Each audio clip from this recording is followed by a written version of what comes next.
அன்பின் இனிய நண்பர்களுக்கு வணக்கம்.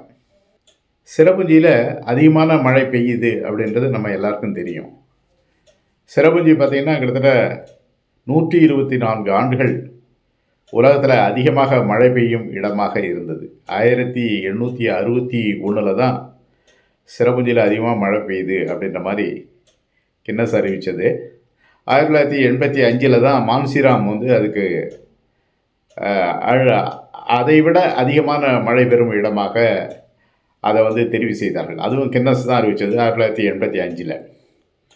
இப்போ அந்த மான்சிராம் கூட எங்கே இருக்குது அப்படின்னு கேட்டினாக்கா, அந்த சிரபுஞ்சியிலேருந்து ஒரு 16 கிலோமீட்டர் தள்ளி இருக்குது. இந்த 2 கிராமங்களுமே இருக்கிறது வந்து காசி மலை என்று சொல்லக்கூடிய ஒரு மலையின் மேலே இருக்குது. இந்த மலை கிராமங்கள் தான் 2 பேரும் பக்கத்து கிராமங்கள் தான். அதனால் எதனால் அந்த மலையில் மட்டும் அதிகமான மழை கிடைக்குது? இந்த மலையினுடைய உயரம் பார்த்திங்கன்னா 4900 அடி உயரத்தில் இருக்குது. ஆனால் இதை விட உயரமான மலைகள்லாம் இருக்குது, நிறைய இடங்கள்ல இருக்குது. ஆனால் அந்த இடத்துல வந்து இந்த அளவுக்கு மழை கிடைக்கலையே, அதுக்கு காரணம் வந்து என்ன? அதை தான் நம்ம இந்த காணொலியில் நான் உங்களுக்கு சொல்ல போகிறேன்.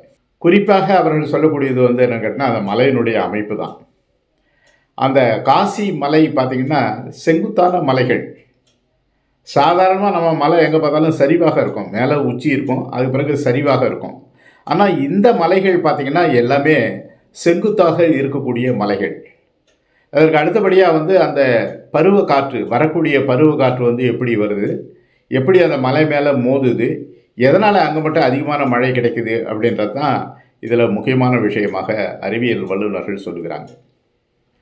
அதில் இந்த காற்று, பருவக்காற்று என்பது எங்கேருந்து வருது அப்படின்னு கேட்டிங்கன்னா, இந்த மலையில் மோதுவதற்காக வரக்கூடிய பருவக்காற்று வந்து வங்காள தேசத்தை தாண்டி கடல்லேருந்து உருவாகி அந்த காற்று நேராக வருது. வங்காள தேசத்துக்கு இடையில் வந்து இந்த காற்றை வந்து நிறுத்துவதற்கு வேறு எந்த விதமான மலையும் கிடையாது. நேராக இங்கே தான் வந்து மோத வேண்டிய ஒரு சூழ்நிலை. இதற்கு இடையில் வந்து நம்ம இன்னொரு விஷயத்தை உங்களுக்கு நான் சொல்லணும். இந்த பருவமழை, அதாவது சிரபுஞ்சிலையும் மான்சிராம்லேயும் பெய்யக்கூடிய மழை வந்து அதிகமாக கிடைக்கக்கூடியது கிட்டத்தட்ட இந்த தென்மேற்கு பருவக்காற்று தான். உங்களுக்கு அது எப்போ தொடங்குதுன்னு தெரியும். ஜூன், ஜூலை, ஆகஸ்ட்டு, செப்டம்பர், இந்த 4 மாதங்களில் கிடைக்கக்கூடியது தான் இந்த மழை. இந்த 4 மாதங்கள்லேயே இங்கே எவ்வளோ மழை கிடைக்குதுன்னா கிட்டத்தட்ட 80லேருந்து 90% மழை வந்து இங்கே கிடைக்குது. மீதி இருக்கக்கூடிய நாட்கள் தான் வறட்சி. 11,444 மில்லிமீட்டர் மழை வந்து சிரபுஞ்சிலையும், 11,872 மில்லிமீட்டர் மழை வந்து மான்சிராமிலையும் கிடைக்கிறதுக்கு முக்கியமான காரணம் வந்து என்ன கேட்டால், இந்த மலை அமைப்புன்றதை நம்ம பார்த்தோம். இந்த மலை அமைப்பு வந்து செங்குத்தான மலையாக இருக்கிறதுனால இந்த பருவக்காற்று வரும் பொழுது வந்து நேரடியாக அந்த மலையினுடைய அடிவாரத்தில் மோதுது. மோதின உடனே என்ன ஆகுதுன்னு கேட்டிங்கன்னா, இங்கே இருக்கக்கூடிய கணவாய்கள், அதாவது அது ஒரு மலைக்கும் இன்னொரு மலைக்கும் இடையில் இருக்கக்கூடிய கணவாய்கள் பார்த்திங்கன்னாக்கா யூ வடிவத்தில் இருக்கும், யூ ஷேப்பில் இருக்கும் அப்படின்றாங்க. 2 பக்கத்துலேயும் உயரமான மலை, நடுவில் வந்து இடைவெளி இருக்கும். இந்த காற்று வந்து நேராக வந்து இந்த கணவாய்களில் உள்ளே நுழையுது.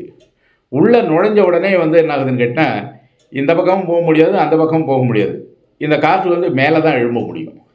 அந்த மாதிரி கணவாய்களுக்குள்ளே இந்த மலைகளுக்கு இடையே வந்து இந்த காற்று மேலே எழுந்து மேலே போகும்போது என்ன ஆகுதுன்னு கேட்டால், உயர போக போக குளிர்ச்சி அடைந்து அந்த காற்று வந்து மேகமாக மாறுது. மேகமாக மாறின பிறகு அந்த மேகம் வந்து என்ன பண்ணுது, அங்கே குளிர்ந்த உடனே மழையாக இறங்குது. இப்போ இந்த ஓடி வரக்கூடிய காற்று இந்த மலையில் மோதின உடனே மற்ற மலைகளில் என்ன ஆகுது அப்படின்னு கேட்டால், இந்த காற்று வந்து மோதி மேலே போகிறதுக்கும் வாய்ப்பு இருக்குது, பக்கத்தில் இடது பக்கம் போகிறதுக்கும் வாய்ப்பு இருக்குது, வலது பக்கம் போகிறதுக்கும் வாய்ப்பு இருக்குது. ஆனால் இந்த எந்த வாய்ப்பும் இந்த மலையில் கிடையாது. அதுதான் முக்கியமானது. மலையினுடைய அமைப்பு செங்குத்தாக இருக்கிறதுனால இந்த காற்று உள்ளே நுழைஞ்ச உடனே வந்து என்ன ஆகுது, வலது பக்கம் போக முடியல, இடது பக்கம் போக முடியல, நேராக மேலே போகுது. மேலே போய் காற்று மேகமாக மாறுது, மேகம் குளிருது, மழை பெய்யுது, மழை அந்த இடத்துல விழுது. இதுதான் இதில் வந்து முக்கியமான காரணம் என்று அறிவியல் வல்லுநர்கள் சொல்கிறாங்க. சிரபுஞ்சியில் மழை அதிகமாக பெய்யறதுக்கு காரணம் என்ன அப்படின்னா, இந்த 2 காரணங்கள் தான்.